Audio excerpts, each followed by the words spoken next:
शनिवार आणि आयतारा 2 दिवस चालू असलेले 44वे सम्राट संगीत संमेलन पुण्याच्या राजीव गांधी कला मंदिरात बरेच रंगले। या निमतान गोयच्या तसेच हेर राज्यातल्या गायकांक ऐकपाची संद गायक मोगीक मेळ्ळी। पळयात पुराय बातमी।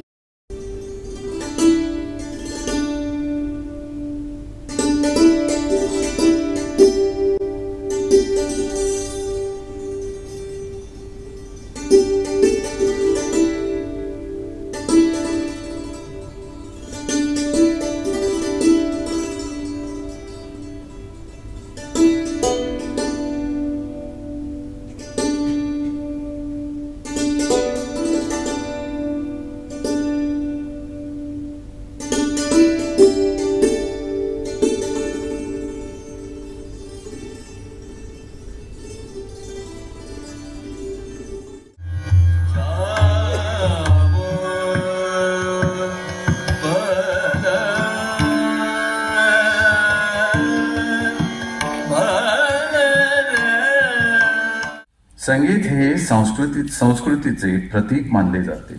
भारतीय संगीत हे आपल्या भारतीय संस्कृतीचे प्रतिबिंब आहे असे म्हटल्यास वावगे ठरणार नाही।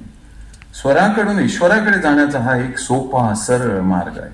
मग तो शास्त्रीय संगीत असो, भावसंगीत असो, भक्ती संगीत असो, लोकसंगीत असो अथवा इतर कोणताही संगीताचा प्रकार असो, अशा नानाविध संगीतामुळे आपल्याला एक वेगळाच आत्मिक आनंद मिळत असतो।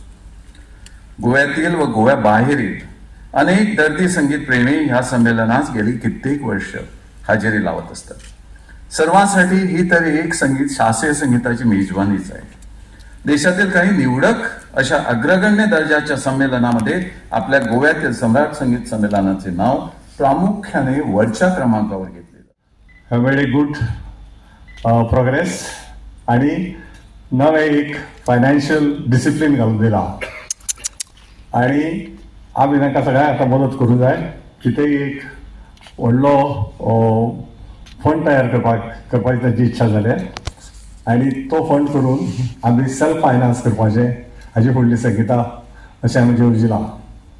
ताका तुमी सगळ्यांनी मदत करपाक जाय। आजचे आर्टिस्ट सगळे बरे भशेन स्किलफुली सिलेक्ट केल्या आनी तुमी ते आता सगळ्यांनी मिळून एन्जॉय करपाचें। Want me to remain as a student of music? Anyway, मैं जिस घराने से आप लोगों ने सभी सुन लिया, मैं बस एक शेर से शुरुआत करूंगा कि मेरे बुजुर्गों ने तो सभी करके चले गए, वो हम लोग उनके फुटस्टेप्स पे, we are following his footsteps, their footsteps, the great Fayaz Khan Sahab, Vilayat Khan साहब, लताफत खान साहब, शराफत खान साहब, उन्हीं के नक्शे कदम पे हम लोग चल रहे हैं। बस यह है कि अंदाज़े बायां हर बात को एक नई शक्ल दे देती है। अंदाज़े बायां हर एक बात को नई शक्ल दे देती है, वरना इस दुनिया में कोई नई बात नहीं। तो मैं जो वही करूंगा जो मेरे बुजुर्ग कर चुके हैं। बस थोड़ा सा अपना जो मेरे बुजुर्गों की है चीजें, गाना बजाना तो बहुत मुश्किल है। मैं सभी बुजुर्गों से, यहाँ सब मेरे भाई बैठे हैं, उनसे इजाजत चाहूंगा और राग पूरी धनाश्री से अपना गायन शुरू करूंगा। उसके बाद अगर वक्त हुआ तो मैं जरूर सुनूंगा।